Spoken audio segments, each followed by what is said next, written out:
அனைவருக்கும் வணக்கம். என் லைஃப்பில் இந்த மாதிரி ஒரு பெயின்ஃபுல்லான ஒரு சுச்சுவேஷனை நான் ஃபேஸ் பண்ணதே கிடையாது. மனசு முழுக்க வலி மட்டும்தான். இந்த சுற்றுப்பயணத்தில் என்னென்ன மக்கள் பார்க்க வராங்க, அதுக்கு ஒரே ஒரு காரணம் தான், அவங்க என் மேலே வச்சிருக்கிற அன்பும் பாசம். அந்த அன்புக்கும் பாசத்துக்கும் நான் எப்பவும் கடமைப்பட்டிருக்கிறேன். அதனால தான் இந்த சுற்றுப்பயணத்தில் மற்ற எல்லா விஷயங்களையும் தாண்டி மக்களுடைய சேஃப்டி, அதில் எந்த காம்ப்ரமைஸும் பண்ணிடக்கூடாதுன்றதுக்காக தான் அது என் மனசில் ரொம்ப ஆழமாக இருக்கும் அந்த எண்ணம்.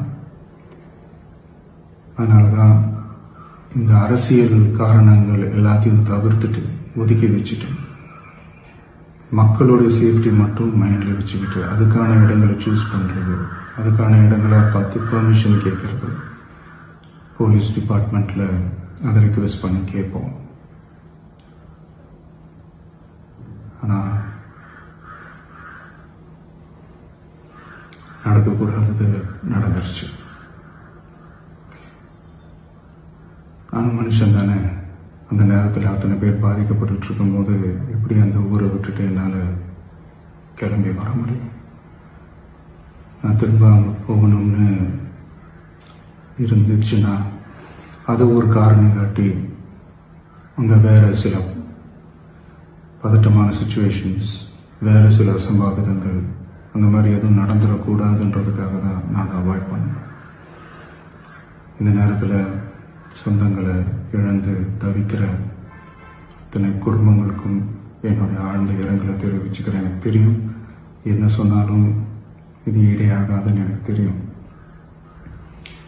ஹாஸ்பிட்டலில் ட்ரீட் பண்ணிகிட்ருக்கிற எல்லாருமே சீக்கிரமாக க்யூர் ஆகி வரணுன்றதை இந்த நேரத்தில் நான் வேண்டிக்கிறேன்.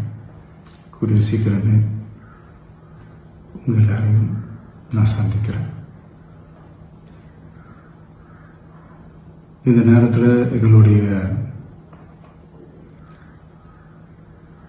வலிகளை, எங்களுடைய நிலைமையை புரிஞ்சுக்கிட்டு எங்களுக்காக பேசின அரசியல் கட்சிகளை சார்ந்த நண்பர்கள், தலைவர்கள் அனைவருக்கும் என்னுடைய நன்றியை தெரிவிச்சுக்கிறேன். கிட்டத்தட்ட ஒரு 5 மாவட்டத்துக்கு பிரச்சாரத்துக்கு போனோம். இந்த மாதிரி எதுவுமே நடக்கல. ஆனால் கரூரில் மட்டும் ஏன் எப்படி நடக்குது?